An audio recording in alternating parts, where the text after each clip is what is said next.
자, 우리 지금 페이지 지금 10페이지예요. 10페이지. 10페이지. 자, 우리가 지금 두 가지의 카테고리인데 포인트 1은 이형식 동사라는 게 하나가 나왔고 또 하나는 오형식 동사의 쓰임이 나왔어요. 아니 굳이 그 많은 것들 중에 왜 1, 2, 3, 4, 5 차근차근 하는 것도 아니고 이형식과 오형식을 여기서 사용을 했느냐. 자, 선생님이 여기 우리 책은 일반 그냥 처음부터 끝까지 문법이 나온 게 아니고 주로 시험 문제로 나올 수 있는 그런 어법들 다룬다 그랬죠. 그런데 이제 여기에서 이형식과 오형식이라는 게 문제로 출제가 됐을 때 상당히 생각보다 많이 틀려요. 그게 많이 틀리는 이유가 자, 각각 이형식과 그 다음에 오형식에는 공통적인 게 하나가 들어가요. 바로 그게 뭐냐면 보호라고 하는 단어입니다. 보호. 자, 그럼 뭐 보호가 기본적으로 뭔지는 여러분 이제 모르신 분도 있으니까 보호란 것은요, 뭔가 보충 설명을 이렇게 해주는 역할을 하는 걸 우리가 보호라고 합니다. 자, 보충 설명해 주는데 우리가 이 형식 같은 경우는 문장상 주어와 동사와 그리고 바로 C라고 하는 이 보호가 나옵니다. 이 보호가. 자, 여기서는 이 보충 설명을 해주는데 뭘 보충 설명해 주느냐? 문장에 주어를 보충 설명해 줍니다. 주어를. 그래서 우리가 이럴 때 쓰이는 보호를 주격 보호란 말을 그래서 쓰게 됩니다. 내가 굳이 영어를 꼭 쓰는 이유는 여러분들 학교에서 어디 수업 들을 때 이런 용어들이 이제 자주 나오는 게 익숙하셔야 됩니다.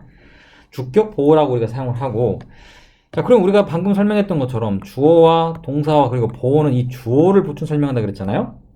그러면 둘의 관계가 어떻게 돼야 되느냐? 자, 이 주어와 동사 뒤에 이 지금 C라고 쓰이는 세 번째 보호 자리에 들어가는 단어는 주어랑 같거나 아니면 주어랑 관계가 있어야 됩니다. 이게 무슨 소리죠? 자, 이형식 동사, 이형식 문장 하나 써드리면, 자, 이런 게 있습니다. She became a doctor라는 그냥 아주 간단한 문장. 그녀는 의사 선생님이 되었습니다. 라는 문장이라고 칩시다. 자, 그러면 became이라는 동사를 기준으로 앞에 주어인 그녀가 있겠죠. 그리고 뒤에 이렇게 명사가 하나 와 있어요. 명사. 영어에서는 그 동사 뒤에 쓰이는 명사는 둘 중에 하나입니다. 첫 번째, 목적어이거나 또는 보호라는 역할을 합니다. 이 둘 중에 하나로 써요. 영어에서 동사 뒤에 쓰이는 명사하는 역할은 이 두 가지 역할 중에 하나밖에 없어요. 자, 그런데 목적어란 거는 주어와 뒤에 나와 있는 이 명사가 절대 같으면 안 돼요. 자, 보호는 아까 선생님이 설명한 것처럼 보충 설명해 준 말이랬죠? 그러면 그녀라는 대상과 이 뒤에 나와 있는 대상이 어때요? 동일한 대상이죠. 그죠? 그런 경우에 우리는 이거를 영어로는 C, 한국말로는 보호라고 씁니다. 자, 똑같은 내용인데 조금 다른 거 하나 써볼게요. 잠깐만요.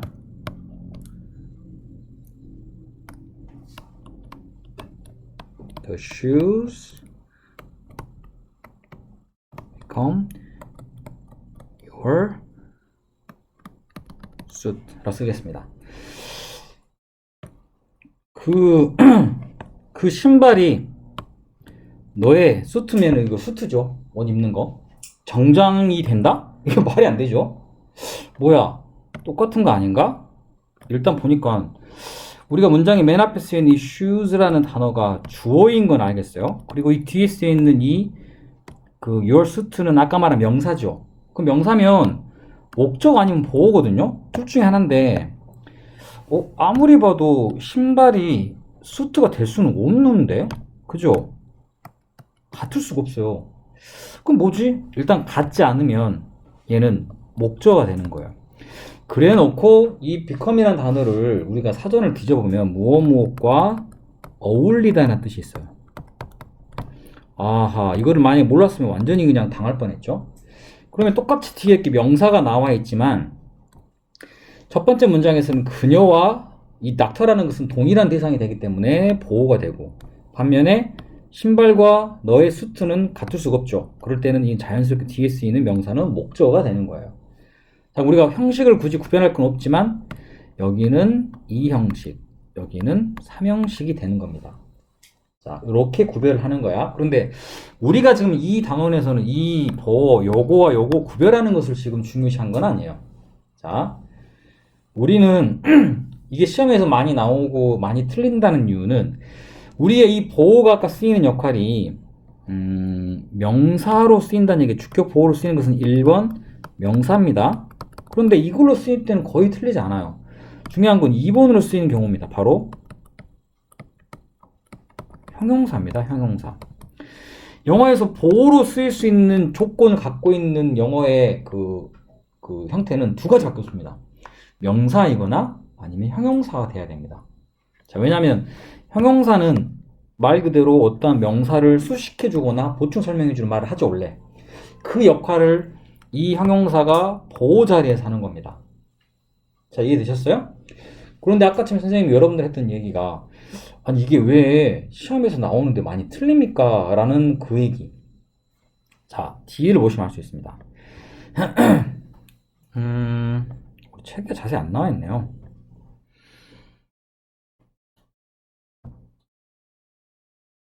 자, 여기 문장 볼까요? and부터 보겠습니다. and d부터. 그리고 wonder는 궁금해하다 라는 뜻입니다. 그죠? how니까 어떻게 1번 그들이 2번 can feel 느낄 수 있냐. 자, 안전하게 느끼냐란 말입니다. 어떻게 그들이 안전하게 느낄 수 있는지 궁금하다라는 우리나라 말로 뭐 쉽게 할 수 있는 표현이죠. 그런데 여기서는 여러분 보다시피 2번에 해당 they가 주어고 can feel이 동사입니다. 맞나요? 그럼 방금 해석을 어떻게 하면 그들이 안전하게 느끼냐라는 표현으로 이 표현은 그대로 쓰면 safely가 돼야 돼요. 그렇죠? 그런데 답은 틀렸어요. 여기는 safe가 돼야 됩니다. 에이? 이게 왜 그러지? 왜 safe가 되지? 이상하네. 자, 그러면 조금 전에 선생님이 지금 이 그 문장에서 주격 보호에 대해서 얘기를 지금 하고 있죠. 그죠? 형용사가 이렇게 동사 뒤에 형용사가 단독으로 쓰이는 경우, 단독으로 이렇게 형용사 쓰이는 경우는 100% 다 보호입니다. 영어에서는 동사 뒤에 명사를 수식하는, 그러니까 safe라는 단어 뒤에 예를 들면 다른 명사가 있어서 그 명사를 수식하는 게 아니고 이렇게 형용사 혼자 쓰이는 경우는 그건 보호 역할을 합니다. 자, 이게 맞는지 봅시다. 그러면 이때 보호는 그들은 느낀다 했죠. 그런데 뭘 느껴요? 안전하다라는 것을 그들이 느낀 겁니다. 누가 안전한 겁니까? 그들이 안전한 상태인 걸 느끼는 거죠. 무슨 말인지 알겠습니까? 그럼 여기서는 그들이라는 대상과 안전한이라는 것은 그들이 상태가 지금 안전하다라고 하는 거죠. 주어인 they를 뭐 해준가? 보충 설명해 주는 말이죠. 이럴 때는 형용사를 반드시 보호로 취합니다. 이래도 잘 이해가 안 될 수 있어요. 그러면 우리가 형용사가 보호로 영어에서 사용될 때는 내가 해석을 했는데 나는 분명히 부사로 됐는데 그럼 해석을 조금 바꿔서 해보세요. 어떠한 상태라는 말로 바꿔서 해석이 되는지 안 되는지 보시면 거의 대부분 이해가 됩니다. 자, 또 하나. 이걸 하면 같이 해야 되겠어요. 지금 이거를 그냥 듣고 여러분 만약에 방송 안 듣고 그냥 이거 나중에 넘어가면 다 도로 다 꽝이에요. 반드시 방송을 듣든지 정리해 주셔야 됩니다. 자, 이 safely란 단어를 내가 설명해 드릴 게 있어요. 뭐냐면 safely는 우리가 알고 있는 뭐예요? 부사라는 거예요. ly가 들어갔죠. 형용사에 ly가 들어갔으니까 부사가 하는 역할이 뭐냐면 여러 가지 걸 수식합니다. 단 명사 제외. 명사는 우리가 수식할 수가 없어요. 이 글에서는 they라는 주어도 역시 대명사지만 명사니까 얘를 수식하는 건 불가능해요. 이해됐죠? 그러면 부사는 이렇게 글에서 주로 수식을 뭐 합니까? 명사 뺀 나머지인데 어법 시험에서 형용사와 부사를 구별하게 하는 내용 중에 나오는 부사는 다 전부 다 바로 동사를 수식합니다. 만약 이 safely가 맞다면 이 안전하게라는 것이 B를 꾸밉니다. 그러면 나는 느끼는데 지금 상황이 안전하게 뭔가를 하고 있다는 뜻을 해야 돼요. 나는 예를 들면 장갑차를 타고 앉아가지고 뭘 느끼고 있어. 나 지금 안전하게 뭔가를 느끼고 있다는 그런 의미. 무슨 말 알겠습니까? 그런데 여기서는 그 사람이 안전한 상태인 걸 느낀 거지. 그 사람이 뭔가를 감각을 느끼려고 막 이렇게 손으로 뭔가를 만지고 있는데 그 상태 자체가 안전한 상태에서 그거를 막 뭐 만지고 있는 그런 건 아니죠. 그렇기 때문에 동사를 수식하는 형태로 볼 수가 없는 형태입니다. 자, 여기서 이거 꼭 구별하셔야 됩니다. 부사와 그 다음에 형용사의 차이는 부사는요 명사 뺀 나머지를 우리가 수식하는 주로 동사를 수식하는 경우로 어법상에서 물어보는 거고, 반면에 형용사인 이 보어는 당연히 우리가 알고 있는 주어 또는 아래 나오겠지만 목적어와 같은 명사를 수식하겠죠. 이게 가장 큰 차이입니다. 자, 일단 여기까지 우리가 적었고, 혹시 여기서 자기가 좀 이해가 안 되는 부분 있으세요? 부사와 형용사에 관련된 거. 자, 그와 비슷한 부분을 우리가 아래에 있는 일단 여기 한번 봐볼까요? 자, obviously 명확히 모든 사람은 이때 룩은요 보다가 아니고 보이다입니다. 어떠한 상태로 보이다라는 말 쓰고 싶어요. 자, 일단 뭐가 들어갈까요? 그랬더니 선생님 considerable과 considerably는 여기가 ly가 붙었네요. 얘 아닙니까? 틀렸어요. 아니 분명히 선생님이 형용사라면서요. 그럼 considerably는 다른 의미의 형용사입니까? 아니요. considerably는 부사예요. 아니 분명히 선생님이 동사 뒤에 어떠한 상태를 나타내면 형용사를 쓴다고 해서 이 문장 형용사 쓰는 데인 것 같은데 왜 부사가 맞죠? 자, 끝까지 안 보셨죠? 바로 이 calm은 뭐야? 차분한이라는 이게 바로 우리가 원하는 형용사입니다. 여기에서는요 look이란 단어가 뒤에 어떠한 상태로 보이냐, 차분한 상태로 보인다는 이것을 형용사로 꾸미고 있어요. 그러면 선생님 그 앞에 있는 이 considerably는요, 자 여기에서는 이 ly는 부사죠. 자, 이 부사는 그럼 어떤 역할을 합니까? 뒤에 있는 이 형용사를 수식해요. 부사가 형용사를 수식해요. 내가 그랬죠. 명사 빼고 다 수식할 수 있다고. 그죠? 부사는요, 다른 부사나 또는 여기처럼 다른 형용사를 수식할 수 있습니다. 이 형용사는 문장에 있는 주어를 보충 설명해주는 말이 돼요. 자, 이렇게 돼 있는데 여기에 나와 있는 look이란 단어를 우리가 보고 하나를 꼭 적을 게 있죠. 이걸 무슨 동사라 부르냐? 감각 동사라고 부르는 단어가 있습니다. 몸에 있는 오감을 이용한 거. 그죠? 일단 보이다라는 look, 어떻게 들리다라는 sound, 어떻게 느껴지다라는 feel, 그다음 어떻게 맛이 나다라는 taste, 또 뭐 하나 있을까? 냄새, 그죠? smell과 같이 어떻게 냄새가 나다라는 이 5가지의 사람의 감각을 나타내는 단어 우리가 감각동사라 그래요. 이 감각동사 뒤에는요 우리가 기본적으로 형용사를 적는다라고 예전에 많이 봤던 문법책에 나와 있어요. 이 형용사가 바로 보호 역할을 하고 있는 거예요. 보호 역할. 이 보호는 문장에 주어를 보충 설명하는 말로 쓰였겠죠. 이해되셨습니까? 무슨 말인지? 자, 이렇게 사용이 돼요. 여기가 지금 여러분이 가지고 있는 이 형식 문장에 관련된 내용입니다. 자, 그 다음에 O형식으로 한번 가볼까요? O형식으로. 자, O형식이라는 건 어떤 형태입니까? 모양이 주어와 동사와 영어에서는 일단 목적어가 나와야지 3, 4, 5형식에 들어가요. 그래서 목적어까지는 나옵니다. O형식은요 그 뒤에 이 목적어를 보충 설명해주는 목적격 보호가 나오는 이 형태가 O형식입니다. 자, O형식. 그럼 여기가 지금 아까 조금 전에 말했던 목적격 보호라는 애인데 아까 주격 보호랑 똑같아요. 목적격 보호에 들어갈 수 있는 종류는 첫 번째 명사, 두 번째 형용사, 이렇게 2가지가 가능해요. 그 중에 우리는 이 형용사를 눈여겨봐야겠죠. 그죠?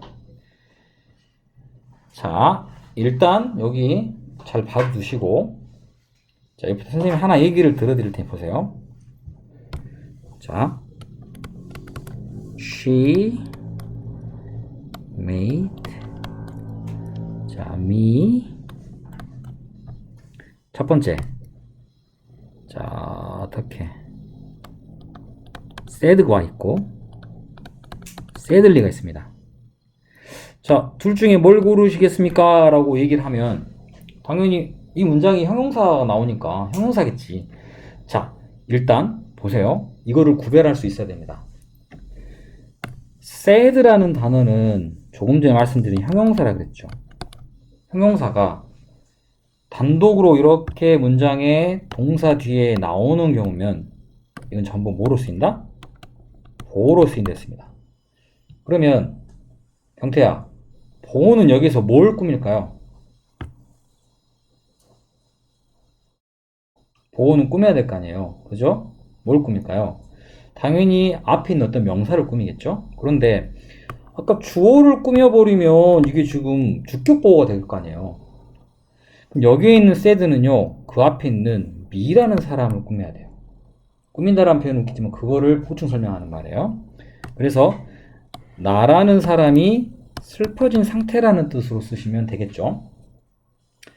자, 그럼 일단 이 문장 그대로 하면 그녀는 뭐냐면 나를 슬픈 상태로 만들었다는 뜻이에요. 이거 이해되시죠? 그러면 sadly는 일단 안 되겠네. 안 되지만 우리가 억지로 만들어 넣어볼게. 실제 이렇게 시험에 이게 두 개로 분류돼서 나오니까 sadly는 아까 말한 부사잖아요. 그럼 여기가 난 어떻게든 이게 맞다라고 우기고 싶어. 우겨보세요. 그럼 어떻게든 가능할 수 있으니까. 부사는 뭐라고? 명사 빼고 나머지 수식하죠. 여기서는 뒤에 꾸밀 만한 수식할 말이 있어요? 형용사가 있나요? 없죠. 그럼 여기에서는 얘가 굳이 꾸밀려면 뭘 꾸며야겠어? 바로 동사를 꾸며야 돼요. 그러면 이건 무슨 뜻이냐? 그녀가 지금 되게 우울해 있어. 징징징징 울고 있어. 그럼 나를 만들어. 굉장히 슬퍼하면서 뭐 만든다는 뜻입니다. 그럼 나는 사람이 아니고 무슨 뭐 조각이라든가 의인화 시켜가지고 했다거나 그런 경우면 나라는 대상을 어떤 상태로 만들 때는 형용사가 들어가야 돼요. 하지만 부사의 특징은 동사를 꾸미기 때문에 만들다는 행위를 하는데 아주 슬퍼하면서 만드는 거야. 슬프게 뭔가를 만드는 거야. 얘를 막 징징징징 울면서 잘 만들어야겠다. 좀 이상하네. 뭐 이런 식으로 나라는 대상을 만드는데 그 만드는 과정이 굉장히 슬퍼요. 이런 경우에 부사를 씁니다. 그러면 엄밀히 따지면 부사를 우리가 넣어가지고 문장을 만들 수 있는 것도 되게 많겠죠. 구분을 잘해야지 단지 무슨 make란 단어 뒤에 목적어 되면 무조건 형용사 온다. 아, 이거는 조금 문제 있어요. 그죠? 그거는 문제 있어요.